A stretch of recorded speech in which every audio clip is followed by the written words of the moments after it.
ಇದು ನೋಡಿ ಸ್ನೇಹಿತರೆ, ಕರ್ನಾಟಕದಲ್ಲಿ ಅತ್ಯಂತ ದೊಡ್ಡ ಸಿಮೆಂಟ್ ಕಂಪ್ನಿಯ ಮತ್ತು ಏಷ್ಯಾದಲ್ಲೇ ಎರಡನೇ ಅತಿ ದೊಡ್ಡ ಸಿಮೆಂಟ್ ಕಂಪ್ನಿಯ ಕಂಪ್ನಿ ಹೋಗುವ ರಸ್ತೆಯ ದುರ್ಗತಿ, ಜನರು ಹೆಂಗೆ ಬದುಕಬೇಕಿಂತ ಡಸ್ಟ್ನಲ್ಲಿ. ಇದು ಒಂದಿಂದ ಸಾವಿಲ್ಲ ಹೇಳಿ, ದಿನಾಲೂ ಇದೇ ಗತಿ. TB, ಕ್ಯಾನ್ಸರ್ ಎಲ್ಲ ಬೇಮಾರಿ ಬಂದು ಎಲ್ಲೆಲ್ಲಿ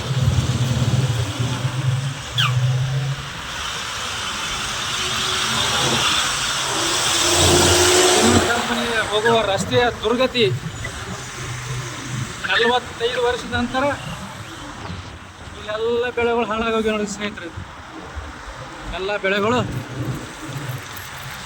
45 ವರ್ಷದ ನಂತರ ಒಂದು ಈಗ CC ರೋಡ್ ಮಾಡ್ತಾಯಿದ್ರೆ, ಅದು CSR ಅಂತ. ಇಲ್ಲಿವರೆಗೆ CSR ಅಂತ ಹೇಳಿ ಬರೀ ಗಂಗಳ ಚಂಬು ಕೊಟ್ಟಿದೆಯಲ್ಲ, ಇದು ರಸ್ತೆ ಮಾತ್ರ ಮಾಡ್ತಾಯಿದ್ರೆ. ಈ ವಾಹನದ ಹಿಂದ್ಗಡೆ ಹೋಗಪ್ಲೇ ಇಲ್ಲ.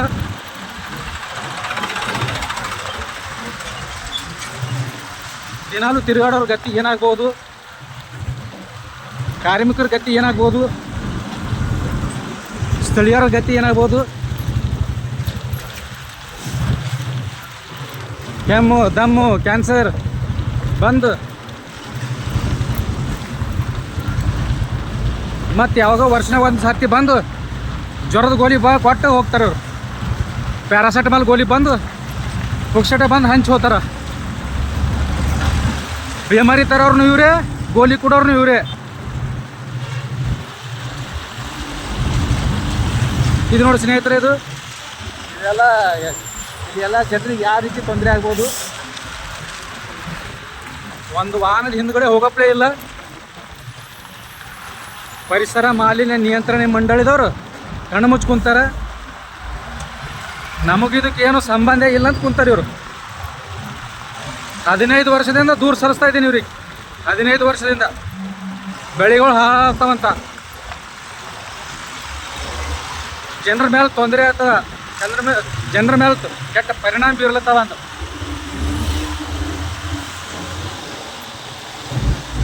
ಈ ರೀತಿ ನೋಡಿ ಸ್ನೇಹಿತರೆ,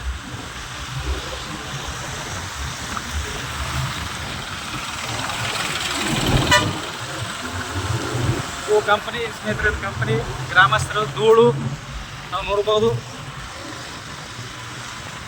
ಯಾವ ರೀತಿ ಬದುಕ್ಲತ್ತಾರ ಜನರು. ಮೂಕ ವೇದನೆ ಅನುಭವಿಸ್ಲತ್ತಾರ ಇವರು. ಯಾರು ಹೇಳೋರಿಲ್ಲ, ಕೇಳೋರಿಲ್ಲ. ತಾಲೂಕ್ ಪಂಚಾಯತ್ ಮೆಂಬರು, ZP, ಶಾಸಕರು, ಸಚಿವರುಗಳು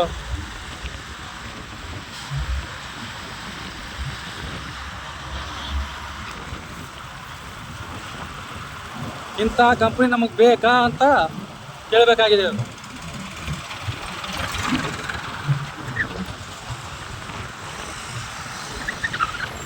ಇದು ನೋಡಿ ಸ್ನೇಹಿತರೆ, ಧೂಳು.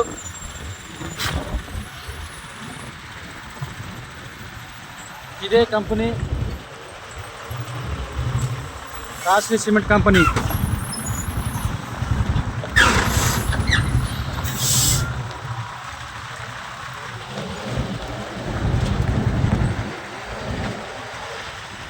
ಕಂಪನಿ ಹೋಗೋ ದಾರಿ ಸ್ನೇಹಿತರೆ, ಇದು ಕಂಪ್ನಿ ಒಳಗಡೆ ಹೋಗ್ತಾ ಇದೆ. ಇದು ಈ ರೀತಿ ಜನರು ಪರಿಸರ ಹಾಳು ಮಾಡಿ ಜನರ ಜೀವ ಜೊತೆ ಚೆಲ್ಲಾಟ ಆಡ್ತಾ ಇದ್ದಾರೆ.